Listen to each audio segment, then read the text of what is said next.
Hello friends, कैसे हैं आप सब। आज मैं बात करने वाला हूं home credit personal loan settlement के बारे में। दोस्तों, आज जो है मैं सिर्फ आपको बताऊंगा कि अगर आप होम क्रेडिट का पर्सनल लोन का पेमेंट नहीं कर पाते हैं तो आपके साथ क्या क्या होता है, कैसे आप सेटलमेंट करा सकते हैं और क्या आपके सिविल पे इम्पैक्ट पड़ेगा, वो सारी जानकारी मैं आपको दूंगा। दोस्तों, अगर आप एक सेटलमेंट कराने का सोचते हैं तो सबसे मेन इंपॉर्टेंट चीज़ है कि आपको पेशेंस थोड़ा रखना पड़ेगा। अब वो कैसे, वो थोड़ा मैं आपको पहले एक्सप्लेन कर देता हूँ। इससे पहले मैं आपको एक चीज़ बताना चाहता हूँ दोस्तों। पहले मैंने एक वीडियो बनाई थी जिसमें मैंने ये बताया था कि कैसे जो है मैंने अपने खुद के क्रेडिट कार्ड का सेटलमेंट कराया, क्या क्या मेरे साथ हुआ, कैसे रिकवरी एजेंट आते थे, वो सारी बातें मैंने उस वीडियो पे बताई थी। तो अगर आप उस वीडियो को देखना चाहते हैं तो प्लीज़ मैं आपसे रिक्वेस्ट करूंगा कि आपका क्रेडिट कार्ड से रिलेटेड कोई भी क्वेरी है तो उस केस में आप उस वीडियो को एक बार देख सकते हैं। वीडियो के नीचे मैंने लिंक दिया हुआ है। एक और बात दोस्तों मैं आपको बताना चाहूँगा कि एक मैंने वीडियो बनाया था कि अगर आप एक होम क्रेडिट से पर्सनल लोन ले रहे हैं तो प्लीज़ उस वीडियो को एक बार ज़रूर देखें और उन दो बातों का ज़रूर ध्यान दें, एक पर्सनल लोन लेने से पहले होम क्रेडिट से, ताकि फ्यूचर में आपको कोई प्रॉब्लम ना आए। दोस्तों, आप जैसे कि आप अपनी स्क्रीन पे देख पा रहे हैं, ये मैंने होम क्रेडिट का ऐप ओपन किया हुआ है और आप यहाँ पर मेरा एक लोन देख पा रहे होंगे जिसका ईएमआई जा रहा है 6971 का। आज मैं आपको बता रहा हूँ कि अगर आप एक होम क्रेडिट का पर्सनल लोन का सेटलमेंट कराते हैं तो प्रोसेस क्या होता है। दोस्तों, सबसे पहले मैं आपको यहाँ पर ये बता दूँ कि प्रोसेस, यहाँ पर आपको मेन चीज़ ये ध्यान देना है कि बैंक जो है या होम क्रेडिट है, चाहे वो बजाज फिनसिव है, वो डिसाइड करती है कि सेटलमेंट कब आपको देना है। लेकिन अगर एक्चुअल फैक्ट की बात करें तो 3 महीने अगर आप ईएमआई पेमेंट, मतलब ईएमआई नहीं पे करते हैं, ईएमआई बाउंस हो जाता है, तो उस केस में जो है आप एलिजिबल हो जाते हैं सेटलमेंट के लिए। एग्जाम्पल के तौर पे आपको समझाता हूँ दोस्तों। आप ये देख लीजिए, एक लोन जो चल रहा है जो 2019 में स्टार्ट हुआ था। अब मैंने 2021 तक पेमेंट की। ये टोटल जो है अभी तक आप पेमेंट देख पा रहे होंगे। अब एग्जाम्पल के तौर पे मैंने इस स्टार्टिंग के 4 पेमेंट कर दिए और 21 फरवरी 2020 के बाद मैं पेमेंट नहीं कर पा रहा हूँ। तो सबसे पहले दोस्तों आपके पास जो है कॉल्स आएंगे। पहले आपको रिमाइंडर के तौर पे कॉल दिया जाएगा, हो जाएगा कि हो सकता है कि आप भूल चुके हो कि पेमेंट नहीं कर पाए। आपको रिमाइंडर करेंगे, सर पेमेंट नहीं आई है आपकी, प्लीज़ पे कर दीजिए। फिर जैसे ही 21 फरवरी 2020 आएगी, आपने पेमेंट फिर से नहीं की, वो बोलेंगे सर 2 महीने से पेमेंट नहीं आई, प्लीज़ पेमेंट कर दीजिए। फिर भी आपके पास पेमेंट नहीं है, बार बार वो कॉल करते रहेंगे। लेकिन जो तीसरे महीने की कॉल आएगी वो आपसे रिक्वेस्ट नहीं करेंगे, वो सिर्फ आपको डायरेक्टली बोलेंगे पे करना है कीजिए, गाली गलौज में बातें करेंगे। पेमेंट नहीं देना था तो क्यों लोन लिया हमसे, बहुत सारी बातें होती है, गाली गलौज तक हो जाती है। ये आपको जो है मेरे ख्याल से तो तीसरे महीने तो दूर की बात है, मेरे ख्याल से दूसरे महीने की पेमेंट नहीं जाती तभी से ही होम क्रेडिट ऐसा करने लग जाती है।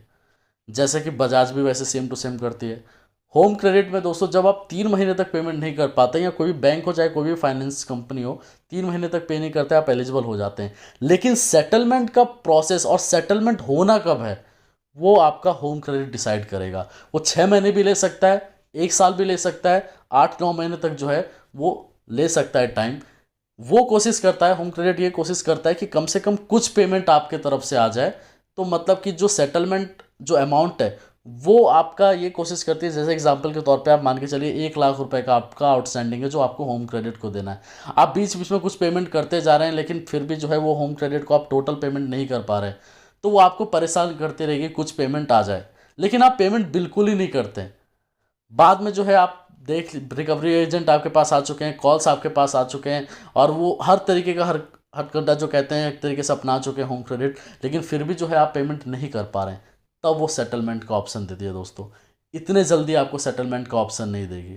कम से कम आप 6-7 महीने तो भूल जाइए कि होम क्रेडिट आपको सेटलमेंट का ऑप्शन देगी।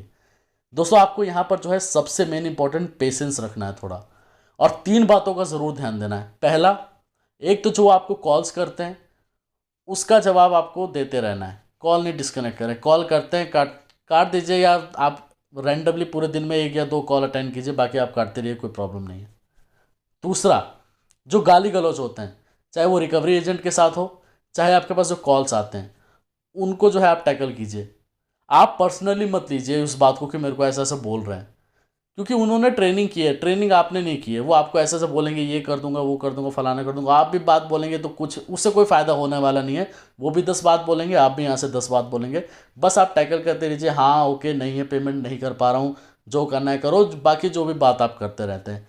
तीसरा, जो रिकवरी एजेंट आपके घर पे आते हैं उनसे कभी भी आपको जो है गाली गलौज करके बातें नहीं करनी। वो भले ही आपको कुछ भी बोलते रहें, हो सकता है कि आप 2-4 बातें बोल दें, लेकिन आपको जो है एक तरीके से पत्थर ही बनना है इस टाइम में। मैंने जो आपको बताया कि पेशेंस आपको रखना है कुछ महीनों तक, 2, 3, 4, 5 महीने तक, जब तक आप पेमेंट नहीं कर पा रहे हैं। बाद में जब आपको होम क्रेडिट को लगेगा यार ये तो बहुत ही ढीठ है, इसको तो मैं रिकवरी एजेंट भेज चुका हूँ, कॉल तक कर चुका हूँ, हर तरीके का जो हथकंडा अपना चुका हूँ रिकवरी के लिए, मतलब हर तरीके का जो है मैंने इसके पास कॉल करवा दिया, इवन धमकी तक दिला दी है, लीगल नोटिस तक भेज दिया, लेकिन फिर भी ये जो पेमेंट नहीं कर रहा है। फिर आपको देखेगा कि लास्ट में जो है ये पेमेंट नहीं कर रहा, तो आपको जो है सेटलमेंट का ऑप्शन देगा। लास्ट टू लास्ट दोस्तों, जो आप इस सर पे जो अपना बर्डन लेके चलते, जो टेंशन लेते हैं कि क्या होगा यार, मैं जेल चला जाऊंगा या फलाना हो जाएगा, ऐसा कुछ नहीं होता। मैं वीडियो इसलिए नहीं बना रहा हूँ कि आप इसको देखने के बाद ये सोचे कि चलो यार सेटलमेंट कराना ही अच्छा है, लेकिन आगे के रास्ते आपके रुक जाएंगे। वो कैसे? वो आपका लास्ट टू लास्ट जो है आपका सिविल ही सिर्फ ख़राब कर सकते हैं। और आज की डेट में सिविल इतना इंपॉर्टेंट है कि कोई जो आप 10,000 का भी फ़ोन फाइनेंस कराने जाएंगे तो वो भी फाइनेंस नहीं होगा, सिविल ख़राब है तो आपका। तो फ्यूचर में जब भी आप लोन लेने जाएंगे तो वहाँ पर दिक्कत आएगी। फिर सिविल ठीक करने में आपको 4 से 5 साल लगेंगे, फिर उसके बाद जो है कोई बीच में कोई लोन भी नहीं देगा आपको। फिर आप जो है यूट्यूब पे ऐसे सर्च करेंगे कि लो सिविल में कैसे कोई लोन ले, और हो सकता है कि आप 2-4 ऐसे ऐप देख लें और उल्टा ही आपके साथ कुछ फ्रॉड हो जाए और बाद में फिर आपको कोई प्रॉब्लम हो।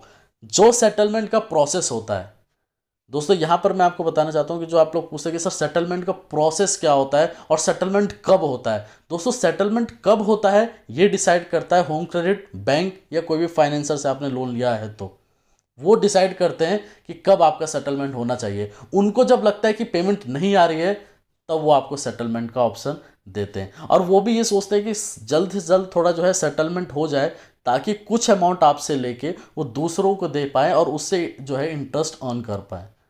दोस्तों जो सेटलमेंट के लिए जो सवाल पूछते हैं कि सर सेटलमेंट कराना है, सेटलमेंट कराना है, सेटलमेंट दोस्तों मैं आपको यही बोलूँगा कि तब कराएं जब आपके पास कोई भी वे ना बचे, कोई भी रास्ता ना बचे कि जहाँ पर जो है आप पेमेंट नहीं कर पा रहे, मतलब कहीं से भी जो है आप लेके पेमेंट नहीं कर सकते हैं, तब आप सेटलमेंट कराएं।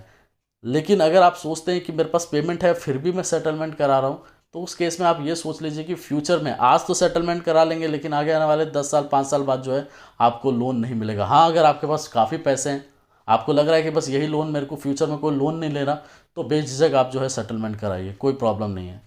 लेकिन अगर आपको लग रहा है कि मेरे को फ्यूचर में लोन की ज़रूरत पड़ सकती है, मेरी जॉब लगेगी या मेरी शादी होगी, हो सकता है कि मेरे को लोन की ज़रूरत पड़े उस टाइम में, तो दोस्तों मैं आपको यही बोलूँगा सेटलमेंट जैसे ही आप कराते हैं तो एफडी अगेंस्ट क्रेडिट कार्ड या गोल्ड लोन ये ले लें, 1 साल तक उसका पेमेंट टाइम टू टाइम कीजिए, सिबिल स्कोर भी जो है आपका धीरे धीरे करके इम्प्रूव होने लग जाएगा। देखिए सेटलमेंट कोई अपने इच्छा से नहीं कराता, जैसा कि आप जानते हैं कि दोस्तों कोई भी नहीं चाहता कि मैं सेटलमेंट कराऊं, आप भी नहीं चाहते होंगे कि मेरे को सेटलमेंट ही कराना है।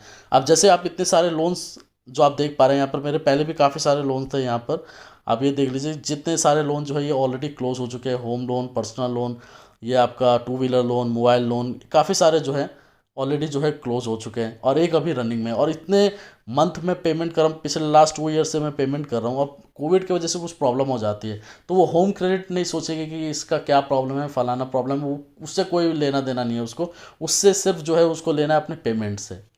आपको वो गाली गलौज देती है, पर्सनली ना ले, उनको भी आप गाली गलौज ना दें, उनको आप जो भी वो बोल रहे हैं आप सुनते जाइए, आप पत्थर बन जाइए उस टाइम में।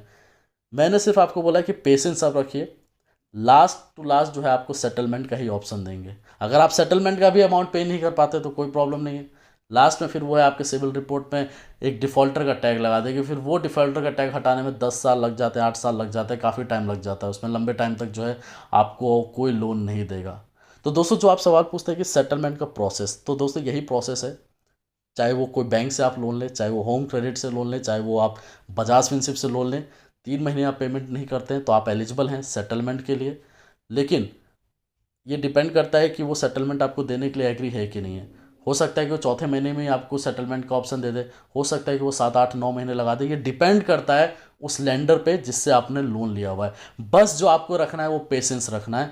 लास्ट में दोस्तों सेटलमेंट ही होता है, कोई जेल वगैरह नहीं होती है, सेटलमेंट होगा और सिबिल आपका जो है ख़राब कर दिया जाएगा एक तरीके से, फिर फ्यूचर में आप जो है आपको लोन लेने में प्रॉब्लम होगी। जो होम क्रेडिट का जो आप सवाल पूछते हैं कि सर ये जो है काफ़ी ज़्यादा रेट ऑफ इंटरेस्ट लेती है, तो इसलिए मैंने एक वीडियो बनाया था कि अगर आप होम क्रेडिट से लोन ले रहे हैं तो उन 2 बातों का ज़रूर ध्यान दें ताकि आपको फ्यूचर में कोई प्रॉब्लम ना आए। और दोस्तों जो सेटलमेंट से रिलेटेड है, तो सेटलमेंट आप तभी कराएं जब कोई रास्ता ना आपके पास बचे और कोई भी गलत स्टेप ना आप उठाएं। मेरे को काफ़ी सारे लोग इंस्टाग्राम पे मैसेज करते हैं, सर मैं तो ये करने वाला हूँ वो करने वाला हूँ। मैं वीडियो इसलिए बनाता हूँ आप लोगों के लिए, ताकि आपको जो सर का बर्डन है वो कम हो पाए। जो आप ये सोचते हैं कि मेरे साथ क्या हो जाएगा, अगर जिसको नहीं पता होता तो जाहिर सी बात है, चाहे कोई भी हो, आप हो चाहे मैं हूँ, मैं बहुत घबरा जाऊँगा। मेरे पास कॉल आएगी, धमकी भरी कॉल आएगी, मेरे घर पे रिकवरी एजेंट आ जाएंगे, मेरे घर में बीवी है, बच्चे हैं, ये लोग डर जाएंगे। जाहिर सी बात है आप भी डर जाएंगे कि क्या होगा। अगर आप इस चीज़ को टैकल कर लेते हैं कुछ टाइम के लिए, तो उस केस में कोई प्रॉब्लम नहीं आएगी। दोस्तों ये आपको डराने के लिए एक तरीके से ये सारी चीज़ें की जाती है। उनको आप बोलेंगे आरबीआई की गाइडलाइंस, तो उनको कोई आरबीआई की गाइडलाइंस से कोई लेना देना नहीं है, उनको चाहिए अपना पेमेंट। जाहिर सी बात है, अगर आप हम भी पेमेंट किसी को देंगे, अगर बोलेंगे कि 3 महीने के बाद पे करो, अब वो बोल रहा है कि मैं पे नहीं करूँगा, सेटलमेंट करा लो, तो आप भी बोलेंगे कि नहीं मेरे को सेटलमेंट नहीं कराना है, मेरे को पूरा पेमेंट चाहिए। और वो भी होम क्रेडिट भी आपको बोलेगा। लेकिन अगर आपके पास उस टाइम में पैसे नहीं है, आपको सेटलमेंट ही कराना है, तो जाहिर सी बात है कि उसमें कुछ टाइम लगेगा। लेकिन आप उनको बस यही बोलते रहिए कि मेरे को 3 महीने जैसे ही हो जाए, आप उनको यही बोलते रहिए मेरे को सेटलमेंट कराना है, मेरे को सेटलमेंट कराना है। रिकवरी एजेंट वाले आए, आप उनको बोलिए कि मेरे को सेटलमेंट कराना है। काफ़ी बार तो देखा गया है कि रिकवरी एजेंट वाले ही आपका जो है सेटलमेंट कराने के लिए एग्री हो जाते हैं। वो आगे जो है बोल देते हैं कि इसको सेटलमेंट ही कराना है। तो सेटलमेंट आपका तभी होता है जब एक प्रॉपर मेल आए आपके पास होम क्रेडिट की तरफ से। वर्बली मत जाइएगा, एक मेल आएगा आपके पास कि आप जो है इतने का अमाउंट में सेटलमेंट करा रहे हैं, इतना टोटल आउटस्टैंडिंग था, हम एग्री है, आप इसको पे कर दीजिए। आप उसको चाहे तो मंथली वाइज भी पे कर सकते हैं आउटस्टैंडिंग को, या आप है जो है उसको वन शॉट में भी पे कर सकते हैं। तो दोस्तों सिर्फ सिर्फ और सिर्फ जो है आपका लास्ट में सिबिल खराब होता है, इसके अलावा जो है होम क्रेडिट आपके साथ कुछ भी नहीं कर सकती है। ठीक है दोस्तों, धन्यवाद।